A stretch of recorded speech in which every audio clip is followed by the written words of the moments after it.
Welcome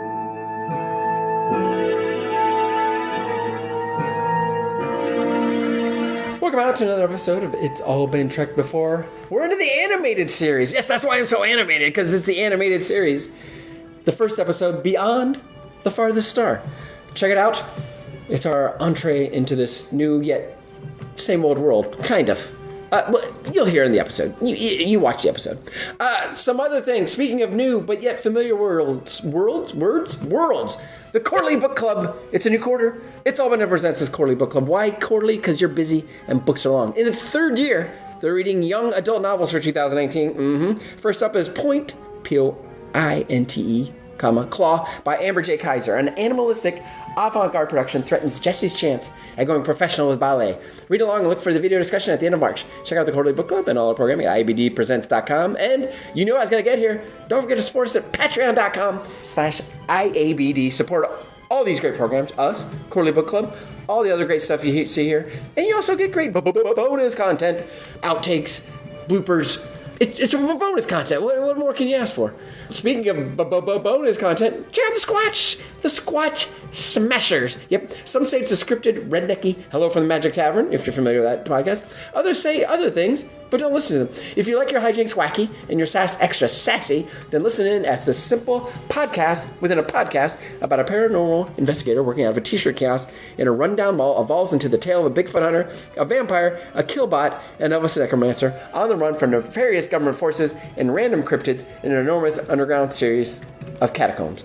That sounds fascinating. Not so much Beyond the Farthest Star, but maybe you don't agree with us. But check out what I have to say about that. Beyond the Farthest Star on It's All Been Trekked Before. Welcome out to another episode of It's All Been Trekked Before. Your regular core crew is here. This is Steven. Skeleton Keith. And Jimmy-Jerome. We have started the animated series. Yeah. Before we get into the first episode, let's just talk some overall impressions of the animated series. In terms of style, design, that The animation itself was very... it's by Filmation, who did like Hanna-Barbera type stuff. I feel like they did 70% of the Saturday morning cartoons at the time that weren't your old Warner Brothers, Bugs Bunny kind of stuff. There were other series similar to this. I mean, I shouldn't say similar, but similar look. Taking a property or doing like Tarzan or Shazam or whatever. So yeah, and I thought it's interesting. We talked off mic before we started watching about it only lasted 22 episodes. I think kind of get a feeling why, which isn't necessarily. It's the bizarre 70s thing where I thought it was weird outer space stuff they couldn't have done on the original series, obviously with no money, but some of the designs and stuff were very 70s, very funky. The music's funky. And the music's a whole nother... Hang on. We're going to get to the music. Yeah, but it's so... it did get super silly. It did eventually. But it was kind of serious and understated for a Saturday morning cartoon. Yeah. I mean, in terms of the animation, I think the two things that bothered me the most, the fact that there were no whites of the eyes. Oh, well, there's that.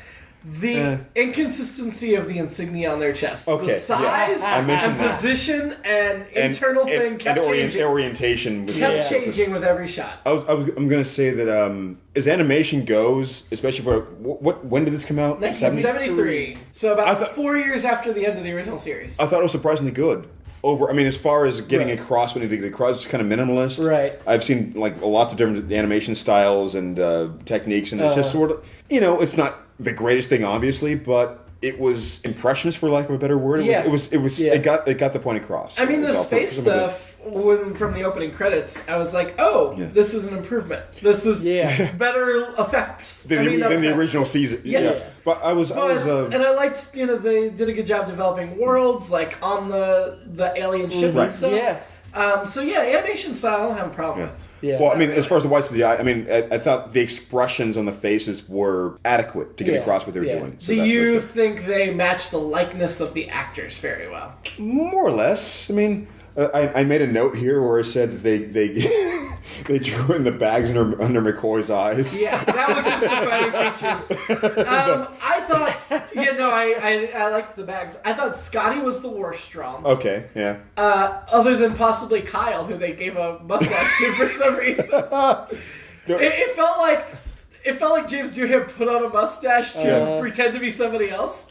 Well, it was Scotty? instead of No, I'm using- not Scotty. I'm Kyle. I have a mustache. Yeah, because they didn't use the voice actor of Kyle from the Yeah. original series. Yeah. No, it was the pointy like pugilist British mustache that they do in anime sometimes where they don't show the mouth. They just have the mustache kind of moving up and down a he little looked bit. like he should be doing in a bare knuckle bra. Yeah, bare knuckle. yes. One of those kinds of. You know what I'm trying to say. Or lifting weights in a leotard. Yeah. But no, overall, I wouldn't complain about the animation style. Right. Music was awful. And a lot of it. Omnipresent. Yeah. Yes, constant. Constant. And I would also say for Filmation and the shows they did, that was It's- also True to form. You know. Yeah. It was also a constant. I think it was meant to build momentum and energy. yeah. It's hard to have deep silences for cartoons, especially of that genre and type. Yeah, and along So- those lines, I thought a lot of the cartoons, whatever, animation, the acting's very animated, for lack of a better term. And I thought everything was very very understated and very we're in space and I'm we're certainly gonna get to investigating that in a things minute. and yeah. I mean, I appreciate very much that we have our original voice cast back. Majel Barrett was credit only in this episode. James Doohan handled Scott, Lieutenant Kyle, the ancient insectoid, and the magnetic organism. yeah. So basically all the things. Pretty good. But- I mean, ultimately considered. I mean, So what? So we're getting into the episode itself now. Beyond the Furthest Star, which was the pilot of the animated series for the first episode. It reminded me in style and story a lot of the record stories we listened to from a little bit later in the 70s, Yep. which makes me think the records were based on this because the records came later. Oh, yeah. But James Doohan, what he was doing, I feel like some of the voice actors on those records imitated. Yeah. But I'm glad that we have Shatner and Nimoy and Kelly and Takai and Nichols and Doohan, where we did not have them in the records. Yes. But That's a story good point. quality, it's a little bit longer than the records. Yeah. But story quality and that sort of thing reminded me of the records. Yeah. Which Keith missed, but you should listen to on your own at some point. Yeah, I was with this until about halfway through, and then because I thought it was interesting, I thought the design of the ship was interesting, and I didn't know where we were going. The engineering, they got to expand it, make it bigger, add some extra elements. And then I thought it turned into Wolf in the Fold too, when it was an energy being that got into circuits and was learning everything. It's very similar. And then I checked out. Yeah. A couple things I wanted to get into. Sure. Start with the voice acting. That's sort of what I do. Yeah. Literally. By the grace of Jimmy here, Jimmy-Jerome. For one thing, yes, certainly. I have nothing to do with it. I'm just kidding. Partially. And, some other stuff of my own. But I mean, like even before that, one of the things I was doing when I was just didn't even occur to me that I was going to do anything like this. Meaning it's all been done radio hour? Well, yeah, certainly that, or even voice acting. I'd been watching a lot of cartoons and other things before then, and I went to some anime conventions and geek stuff, whatever. And I got to listen to some voice actors talk about how to do things and how they do things and why and so forth. And in my opinion, I would say that if I'm going to start pointing fingers, just off the bat, Nichelle Nichols and DeForest Kelley are probably maybe the weakest as far as like giving the reads. Yeah, I'm glad that they probably just did one takes by themselves without the thing is, off of others. One of the things I should have prefaced is to say that there's an adjustment between like live acting and camera acting and voice acting and even live voice acting. I'm still trying to get my handle on a lot of those things, and it's just you can tell when it happens. And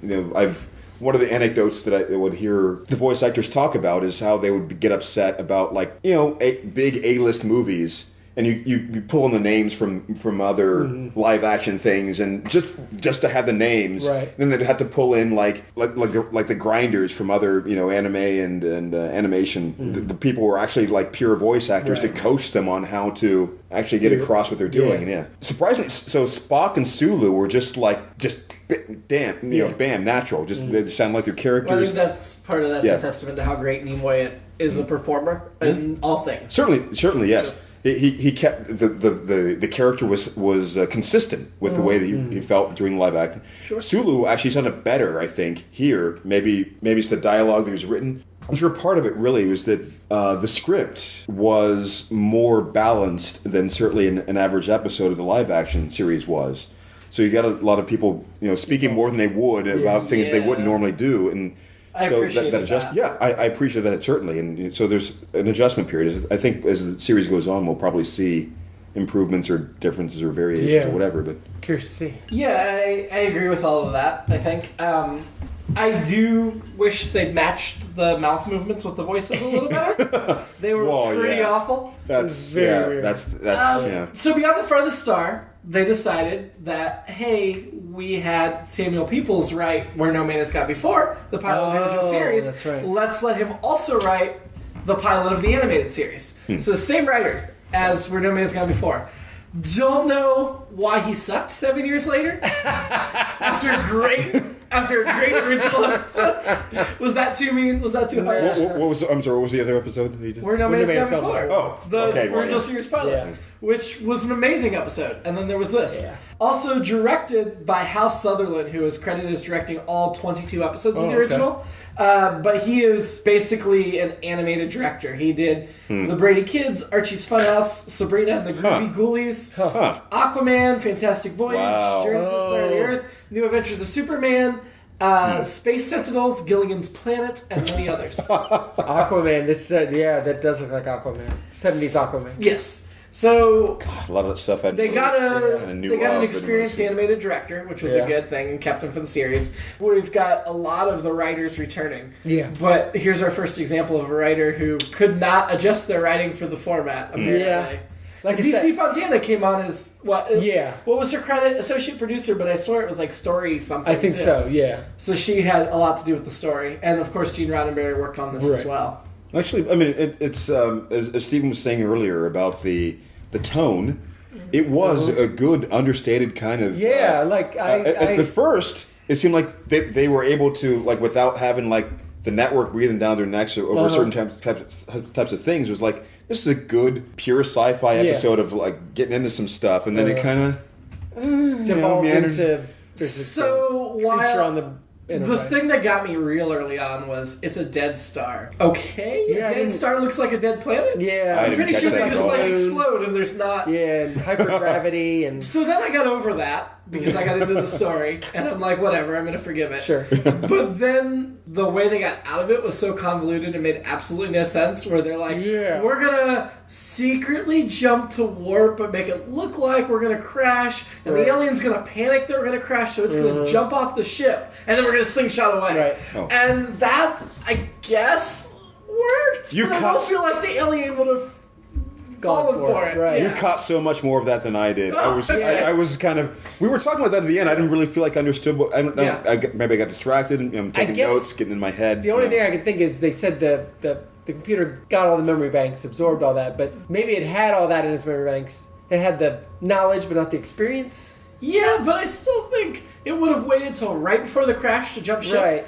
And even if the way we saw, if it could jump ship at that last minute like that, it could then jump back on as it slingshotted around. Yeah. I always hate those ghost energy beings. Yeah, I do too. It's not my thing. So I was checked out. Although I did like the cool new technology that comes out from the top of the bridge. I never realized how high the bridge's ceiling was. Yeah, we've seen like some of the overhead shots kind of match. But that seemed even higher. This seemed I see what you're saying. It seemed like you could put a couple basketball hoops in there and they'd have room. Right, and also we noted the. It's so weird to put two basketball hoops. The strange Uhura poses. That's it. Keith really likes seeing she was reclined, like super reclined. It was so weird. Yeah, it was like she's like. But I thought, okay, maybe they're just kind of like they couldn't quite get the angle right for the legs, but then they cut back and suddenly, like, 2/3 the way through the episode, and suddenly she's sitting correctly. It's like, what happened? Yeah, just how cheap or expensive was this animation? Yeah, they only had like. Well, Kyle was missing a hand at the transporter. And a lot of the shots in Enterprise, which isn't much different from the actual series, were different, or not different. They were the same. You could also tell the layers of the animation. Like, the starship would be driving in the foreground, and there'd be a bunch of artifacts on the screen that were moving with it. Yeah. And so the starscape behind it. Although there were other things I liked. Like, on the bridge, we got a lot more panel work. We saw the V-screen open like we did, like, once in the original series. Yeah. There was actually, like, smudges on the bridge walls. So, like, they got some detail. And I liked the alien ship. I thought that was cool. It was very 70s. Oh, very interesting. It reminded me a little bit of I don't know if you either guys seen Heavy Metal. Do you remember that movie? I probably saw it a couple of times back when I was much younger. So it was a sci-fi movie. Came out like 80. It was much better animation. It was like Ralph Bakshi, and it had around 84 or somewhere around there. Yeah, and it had a bunch of, like, now we call it classic rock, but Blue Oyster Cult, Journey. Yeah. And it had all these cool little sci-fi stories, and then at the end it was like a... And drug humor shoehorned in. Yeah, it's it was definitely, I guess it was also a stoner movie, but it was actually, had some good sci-fi stuff in it. Anyway, it made me, the design of that made me think of that, and like Dark Star, the movie Dark Star, made me think of some of that stuff. But So I did notice that despite the fact that Shatner would no longer have the ability to sway directors to follow him, that the script still took that into account, that's how he behaved in the series. So, like when Kirk rushes off the transport platform, he shoves Kyle out of the way and takes over, which makes no sense. No. But it would have happened in the original series. Right. And then on the bridge, Spock gets fallen by the beam that Kirk's able to withstand and make it to the center and save the day. And those are totally tropes that don't make sense in the original series, but they maintain them into the animated, which I appreciate. That reminds me of a couple of things, actually. The alien crew member that was... Eric's, yeah. He didn't say anything in this episode. And we didn't get a good look at him. He actually has 3 arms and 3 legs. Huh. So there was like a weird thing coming from the front of his chest, but he didn't get a good look at this episode. I know that Doohan will voice him. It reminds me that I know that I've seen scenes from this series somewhere, maybe not even like with audio, but maybe like in background of like campy. Yeah. Oh, look at this thing we have. We have this thing, but also, one of us, or probably one of you, I should say, should probably do like a synopsis of the episode, even though maybe we could put it at the beginning. I don't know. Or, No? That's okay. If they were listening to this, they should have watched it. That's true. No, I will say about Eric's, Roddenberry, I'm pretty sure it was Roddenberry, when they decided to make the animated series, was like, oh good, I get to add some alien crewmen, because he was disappointed it was all humans based on budget and stuff. Yeah. And so Eric's was 3 arms and 3 legs, because they're like, we couldn't do this with a live person. And then they'll add Maress, the cat creature, who... I guess, I don't know if she substitutes out with Uhura. I can't remember. I don't know. I don't remember. But yeah, Eric's basically replaces Chekhov. And then Maress is another female crewman in a red dress. So, who looks like a cat. With, a bipedal cat. And Majel voices her. Because they don't hire any other voice actors. Doohan and Majel have to do all the heavy lifting. And everybody else just does their own character. I will say that I thought Doohan did a serviceable job as far as... Obey me! Yeah. Oh, okay. Oh man, some notes about that, don't I? Yeah. First of all, as Jimmy also noted during the episode, it started to sound sort of like a Dalek. The whole kind of just the obey me, exterminate. And, which the Daleks were on television before this by like 10 years. Yeah. So it could be it, and. I don't know if there was any ad-libbing or if this was in the script he had to actually pull like... Well, you certainly didn't have to match the movement of the lips. So. Nope. But it was just, at the end, as it started going, it was like comical, like how he's punctuating everything with, obey! Oh, baby! I think that was on purpose. I did not care for Doohan's alien voices. It just reminded me of the records and the bad examples. Yeah. I mean, I think there was some interesting element where they destroyed their own ship rather than let this being escape. Right. So they were an intelligent creature that built this huge ship that dwarfed the Enterprise. They were noble and had good morality. Yeah, what little we learned about... Yeah, that part, all that stuff I really dug. Yeah, what we learned about the ancient insectoids. And the explosions were a bit much, but kind of cool. Yeah. Kind of cool. I don't know if this is fashion or not, but what did we think about the life support belts? Well, no, let's do fashion. We gotta do fashion. We are going to keep up our regular segments. Which I feel like fashion and men and women are going to get complicated with It's going to get weird. Because I don't think they have the skimpy costumes in animated. No. But that's okay, we're going to do it anyway. We can hope. We're going to do it anyway. I can tell you heavy metal did. So do you like the life support belts? I thought it was... They're weird. It's a cool way to get them to be in weird places, I guess. Without the big bulky suit? I'd prefer... The science part of me would prefer the suit, but... I don't know. I couldn't dig the belts. Yeah, they I were was cool fun. with it. Yeah. Didn't they wear the belts in an episode of the original series when they were trying to save on budget? I swear they did, before they built the suits. Like, early in the original series. Maybe? I'm pretty sure they did. I guess it was used exclusively in animated series. I convinced myself. What, the belts? Yeah. I barely noticed them in this. Who knows what I was thinking about at the time. But yeah, I'm pretty sure they didn't really have anything like that in the series as far as even like addressing the idea of needing something that would help sustain them from... Yeah, I was trying to think of... Apparently they tried to use them in the motion picture and then they decided to just go ahead and use the suit. Oh, yeah. With the movie budget. They use them several times in the animated series. There's a number of references. So get used to them. That's an easy... was there any other fashion in this episode? For animation. Other than the moving insignias? The Insectoid thing, we didn't really get a good look at what they were wearing. It was just the face. So I feel like there's actually a shot of Kirk without any insignia on his chest at all. When he was bending over. That was probably him. Yeah, I also thought Scotty was a little more ripped. Like his uniform was super tight and he'd been working out. His hair was too light, color-wise. Facial structure was different. I don't know. I just did not dig the animated Scotty. I thought the rest of them did decent. Yeah. I mean, Spock was a little simplistic. I wish we got a little more Nimoy in there. But Uhura, Sulu, Kirk, McCoy, I thought they did a good job. They hit the essence points of whatever. I felt with Spock they didn't try as hard because they had like the ears and the eyebrows and the haircut to rely on. So they didn't try for the face. The way the others, they tried a little harder for the face. They got the eyes looked a lot more almondine there. They actually got the just kind of They did commit to the yellow shirts, which was I think we mentioned before in a previous fashion segment. Did you say yellow shirts? Yellow shirts, gold for okay, yeah. Because we mentioned before that in the original series they were actually wearing green shirts that just from the camera appeared. Right. Oh. So well, I remember by the Kirk was wearing gold, wasn't he? In the show. In the original, they were always wearing green.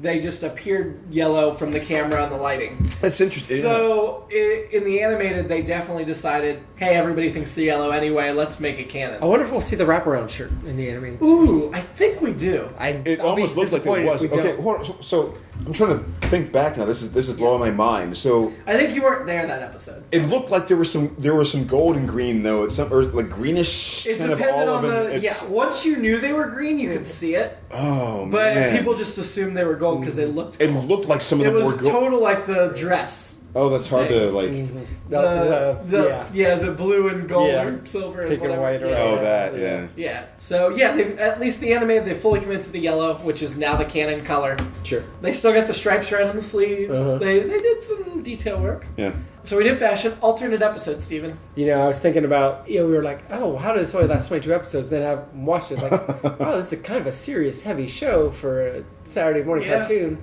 Yeah. While, on the other channel is the Hair Bear Bunch. Oh, God. So my alternate episode is the Hair Bear Bunch has the exact same adventure.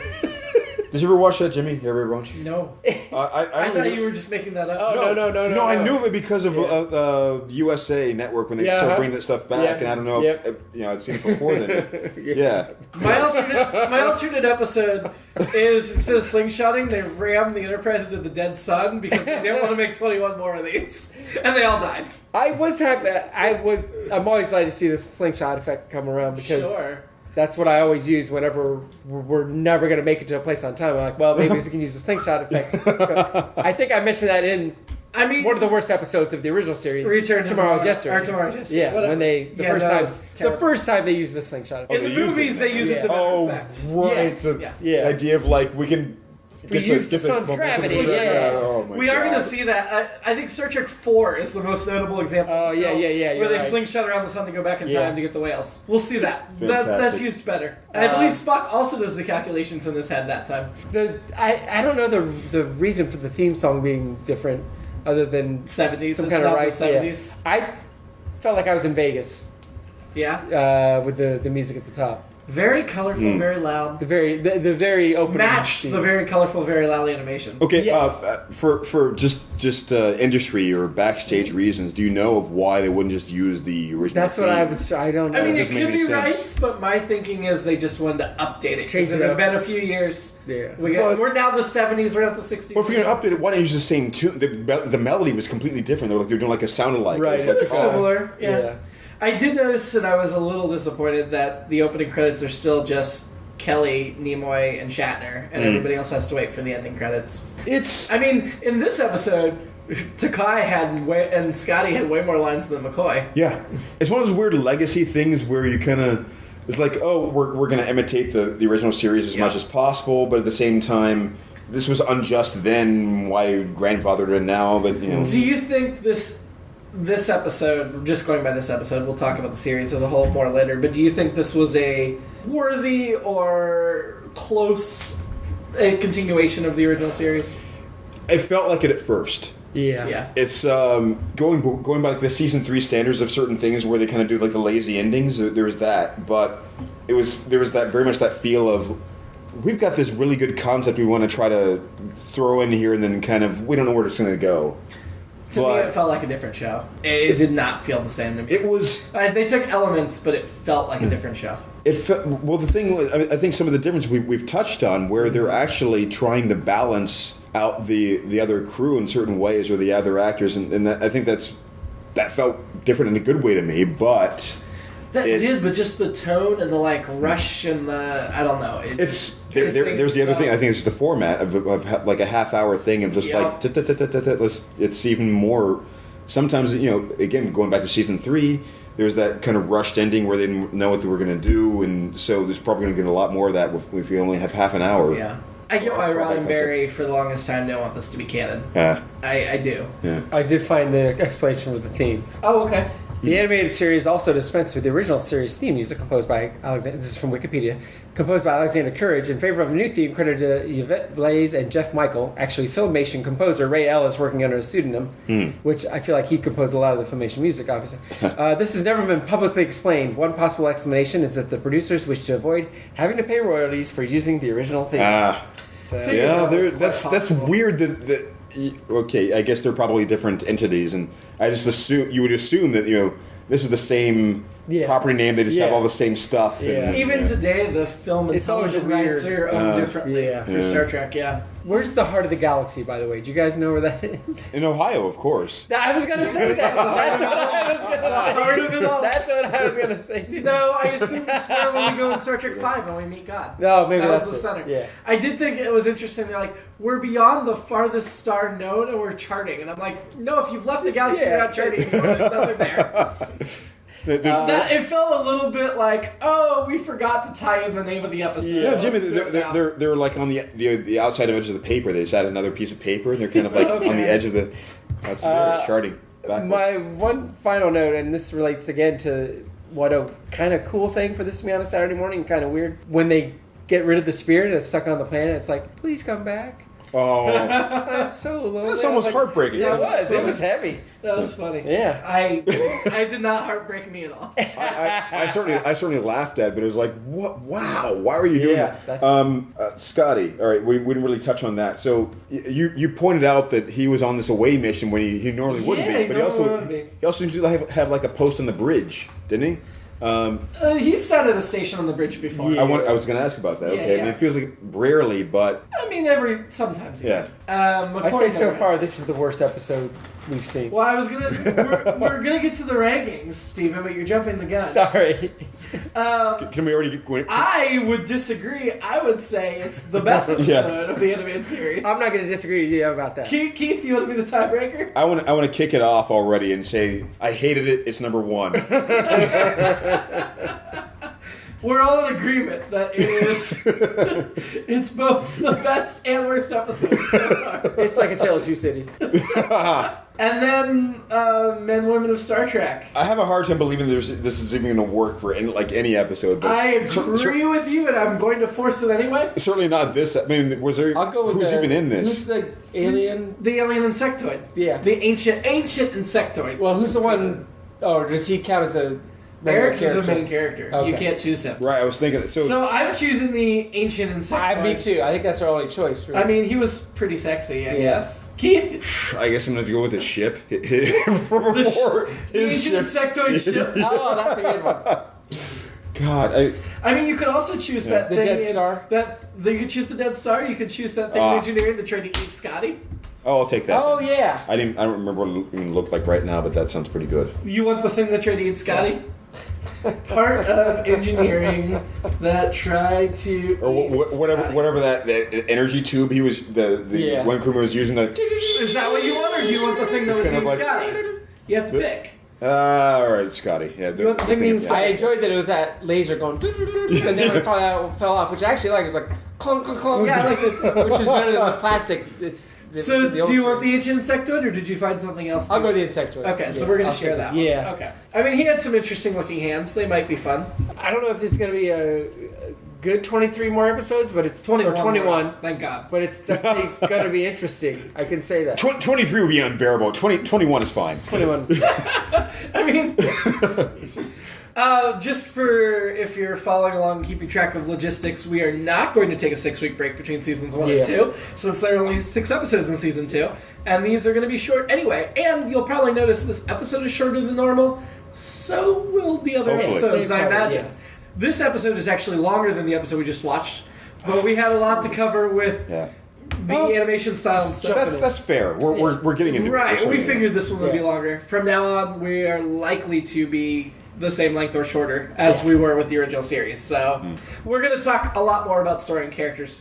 But I feel like this episode didn't have a lot to talk about story and characters, so it was a good one to get the other stuff out of the way. Yeah. That is, Yeah. true. Next week, we will be discussing... Oh, I should read the synopsis of this one, because Keith asked. Yeah. The Enterprise is in a remote section of the galaxy on a mission of star charting when they pick up mysterious radio emissions. When investigating, they find themselves picking up speed. As they gain momentum, they're being drawn toward a strange dead star. They achieve orbit, which was really poorly done, I thought. effect-wise. Yeah.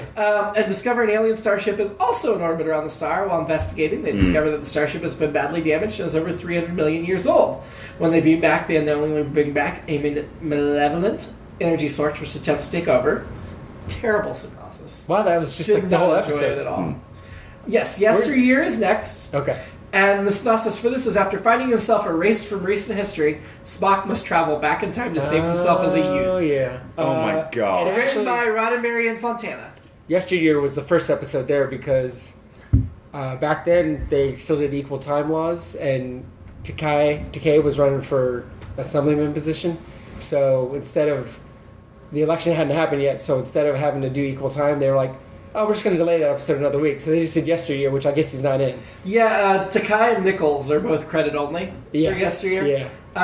There is a larger synopsis further down, which I think is interesting. Upon his return from a journey through the Guardian of Forever, Kirk realizes the history has been altered and no one remembers Spock.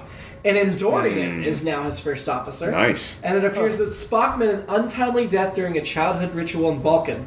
Spock must use the Guardian again and return to the Vulcan of his youth and restore his timeline. Well, that's a lot more enticing. I was going to point out that we found it almost maybe as a general rule from the previous series or the previous seasons, whatever, that anytime you have a yesterday or tomorrow or today or whatever, it's going to be a bad episode.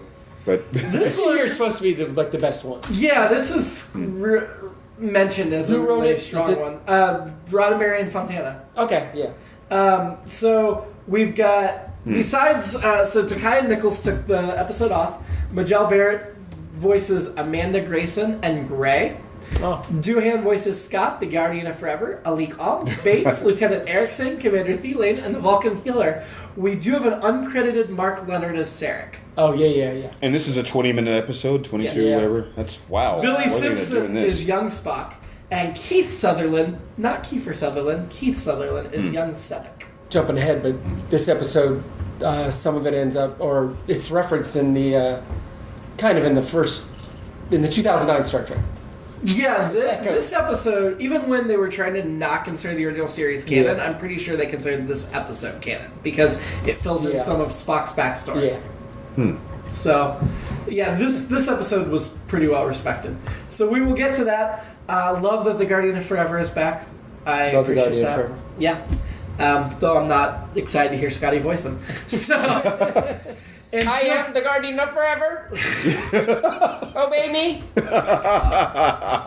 So should we update our ending for the animated series instead of Live Long and Prosper? I don't know. What I think you've already given it. Like, it should be obey me. Obey me. Yeah. we're not doing that every week. Every week, Keith. Watch me. I wish I knew Come what back? was on every Saturday morning after Star Trek. The Okay. Tarzan, Shazam, Tarzan, Captain Marvel, Adventure Hour. No, it should be help, help. Here come the bears. Help, help. Here come the bears. Goodbye and good luck. It's All Been Done presents. Who's got the time?